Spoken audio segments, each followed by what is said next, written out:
Sports Illustrated published a story this week about a culture of inappropriate sexual behavior within the Mavericks organization. Multiple women accused the former CEO of inappropriate contact and verbal harassment, and former Mavs.com reporter Earl Snead was kept on the staff after 2 domestic violence incidents. Yesterday, Mark Cuban took responsibility for keeping Snead. Cuban said, "I want to be clear, I'm not putting the blame on anybody else. It came down to my final decision that I made. It was bad, but we made a mistake about the whole thing and didn't pursue what happened with the police after the fact." So we got it mostly from Earl's perspective, and because we didn't dig in with the details, and obviously it was a horrible mistake in hindsight, we kind of, I don't want to say took his word for it, but we didn't see all the gruesome details until just recently. I didn't read the police report on that until just Tuesday, and that was a huge mistake, obviously. Shannon, how much of this falls on Cuban? Well, Earl Snead is most responsible for his behavior, but the aftermath, the after effect, is all Mark Cuban. Skip, I watch him on Shark Tank, and when these people come on that show and asking him for money, he's asking every single question. How long have you been in business? What do you need the money for? How many employees do you have? He's asking all that. You know why? Because he wants to know. So now this incident come up, he didn't ask no questions. None, zero. Okay, this first incident happened in 2010, 2011. Then the second time around in this is the reporter for the Mavericks website. Yes. Yep. First of all, Sports Illustrated might need to get out of the sports business and go into like New York Times, because they keep breaking all these stories. They got the one in Charlotte with the owner, Mr. Richardson. They've always been good at investigative reporting. They've been doing a lot of this lately, Skip. And in 2014, Skip, Mark Cuban, did he not see what almost shook that shook the very foundation of the NFL? Those domestic violence with the Ray Rice and the Greg Hardy and the Adrian Peterson. Did he not see that? Did he not learn anything from that? Clearly he did not. And Skip, they asked him, he said, in hindsight is a perfect science, because you have the knowledge of knowing what has happened and how you handled it. They asked him, he said, in hindsight, I would probably do it different. Not I would definitely do it differently. Yeah. I would probably. After you knew, Skip, I can assure you, if the popo rolled up here and rolled me off the Fox lot, my boss is going to want to know why the police came and got me, why they wouldn't let me turn myself in, or why didn't they pick me up immediately? Why would they come to my job and you didn't ask no questions? So that's normal? Is that what happens in the Mavericks organization? So police just roll up on people and roll them up out of there. And he didn't ask any questions.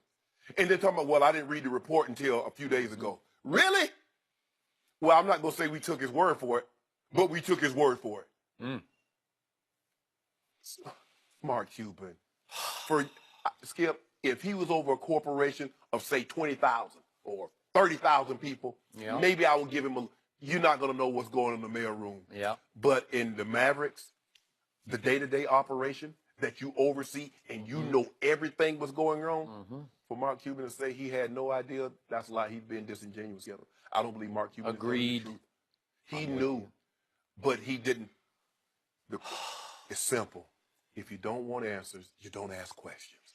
And he didn't want those answers because he asked no questions. Yep. And maybe he did and we don't know.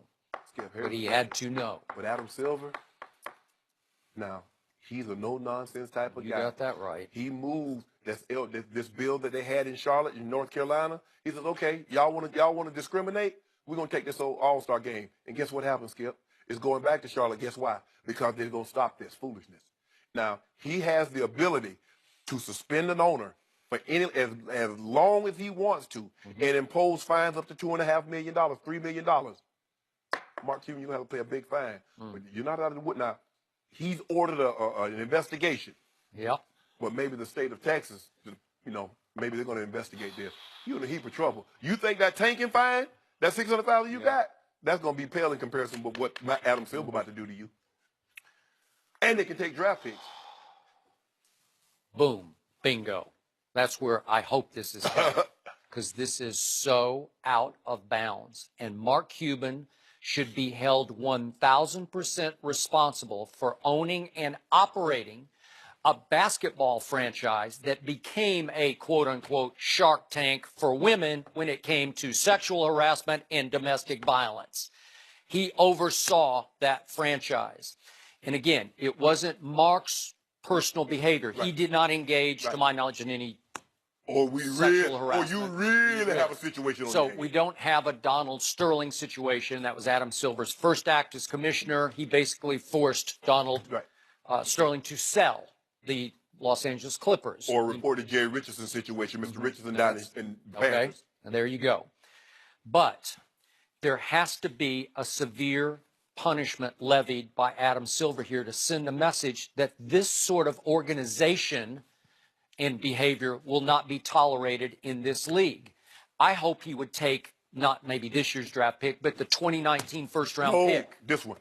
This one? All right, well, that's a lot, because it's going to be a good one. But you got to send a message. Because for Mark Cuban to say, I didn't know anything about this, he knew. Because you talked to the guy. And who does that? You just take one side of this story. You could have easily, just like that lady called and got the police report about what happened with that kicker in the Giants, Brown. The NFL could have done that. Mark Cuban, if he wanted answers, he don't take anybody's word for it. So let's go back to his president and CEO for the first 15 years he owned the Dallas Mavericks, Terdema Ussery, who he inherited from the previous regime. But Terdema Ussery, for those who don't know, African-American, one of the highest ranking and highest respected outside of Dallas executives in the NBA, in a league, obviously, that is dominated by black players.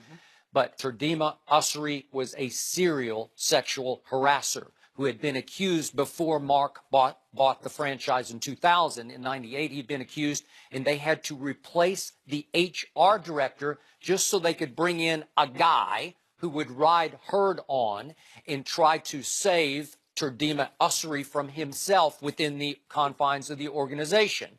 So you tell me, is Mark Cuban not a smart guy? Is he not a plugged-in guy? Absolutely. And I look, I know he's like a super fan who travels with the team, so he can make the case, I didn't spend much time around those offices, but he spent enough time, and his ears are open enough. He heard the stories. He had to know what was going on with his CEO and president. But meanwhile, the CEO and president is helping raise the funds, the public funds, with which American Airlines arena was built. Yeah. So he was doing a great job. He was making lots of money for Mark Cuban. And meanwhile, Sports Illustrated has interviewed 12 women who give detailed, gory detail accounts of his behavior within the confines of the organization, in which they all feared for their sexual harassment lives, you know, that just going to work. They feared for having to sit at their desk with him operating. Well, the ladies, there's one